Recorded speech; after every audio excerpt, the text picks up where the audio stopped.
What is this? And what is it worth? What is this? What is it worth? What is this? What is it worth? And I've even gotten so this is a penny, right? Hi, my name is Janine, and I'm so glad you're here today.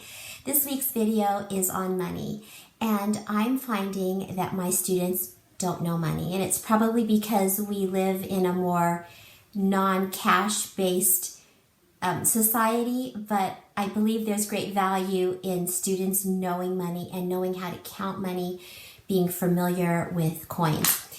In their manipulative boxes, I always make sure that I have coins for them. And it had been a combination of real coins and fake coins. But over the last couple of years, I've been taking out the fake coins. And this year, I completely removed all the fake coins. And we just have real coins now because I'm realizing that the fake coins are confusing. They don't look extremely like the real currency. And so I'm just putting real coins in, and I'm just going to keep building throughout the year so that they have a little bit more. You can even ask your parents to send coins. And this is how I manage it. I have a sign in the room that says what they should have in their box at all times. And then I just have a little pile of them over on the counter so that if they are missing a coin, they can just come up and get it, or if they have an extra coin, they can come up and get it or come and put it away. And the students, when I have them work together, they just combine their coins together so that they have more.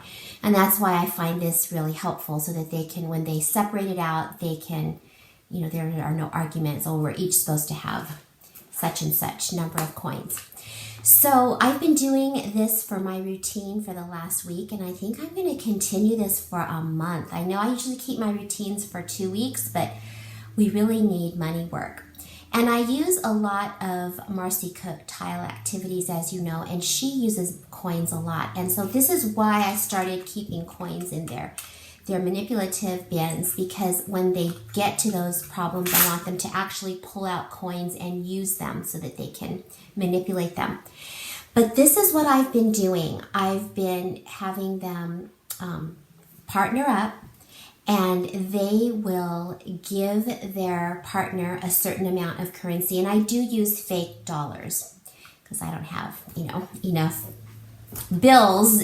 I just don't, but I have tons of fake bills. So I have them, so like if I'm your partner, I will give you a certain amount of money, and the partner then has to count it out and see if you end up with what I ended up with. And counting money is something that the students don't know how to do. They don't know how to start with the quarters and then, make dollars, or then go to the dimes. They don't know how to count money. They don't know what the coins mean. And this is all part of number sense. And then they switch. Then the next partner will give a certain amount of money, and we'll keep doing that. I have a game that I'm going to introduce them to this week. I made a video of it last year, and I know Stanley will put the link for that game for you. And I'll be hunting for some more money games that I can share as well.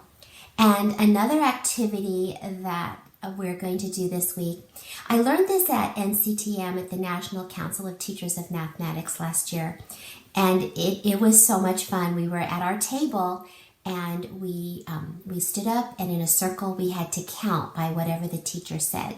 You can count by multiples or by fractions. And this week I'm going to have them count by money. I'm going to start with 25 cents. And then the next person will have to add, I'm going to do 50 cents. What is that going to be? What's 25 plus 50? The students don't know what 3/4 looks like. They don't know. They don't know. It's frightening what they don't know, but it's exciting what we'll get to teach them.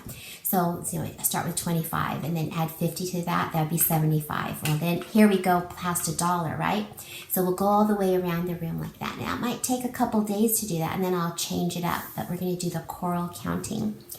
And I'm really looking forward to having them do things like 75 cents plus 75 cents. What is that? 75 and 75 is 150, and then what's 150 plus 150? And I know that this is going to lay some really good scaffolding for when we get into fractions. And I'm showing them that, I only have 1/4 here at home, but that 3/4 is 3/4, 3/4. And then what I had them do is I had them put 3 divided by 4 into the calculator, and it came up as 0.75, and they was like, what? They were so excited about that. So I think there's a lot that we can use with coins and money to help our students increase in their number sense.